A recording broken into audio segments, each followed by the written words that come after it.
बापरे! आई पप्पाला बघितले आणि ह्या दोघांची एनर्जी ना काहीतरी वेगळ्याच लेव्हलची दिसत होती. त्याच्या अगोदर सकाळी उठले, की पिकूला पहिले खाली घेऊन गेले होते. कशासाठी हे वेगाने सांगण्याची गरज नाहीये. मनू झोपली होती म्हणून ताईंना तिच्याजवळ थोडा वेळ बसवला आणि त्यानंतर मी खाली जाऊन आले.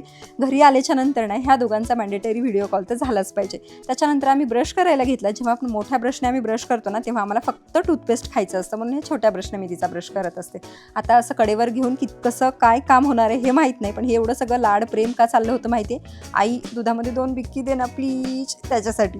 मग ती दूध पित होते म्हणून मग मी माझी घरातली कामं करून घेतली. आता आज नाश्ता स्किप करून ना डायरेक्ट पनीर पराठा आणि दहीच खाल्लं जेवणामध्ये.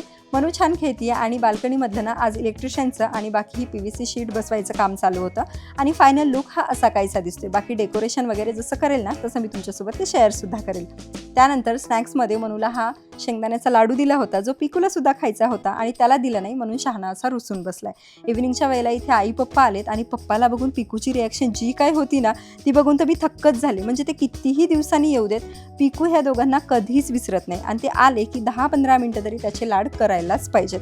म्हणजे एक वेळ ना माणूस त्याला केलेलं प्रेम विसरेल पण जनावर प्राणी कधीच विसरणार नाहीत आणि हे पिकूला बघितल्यानंतर नेहमी कळून येतं.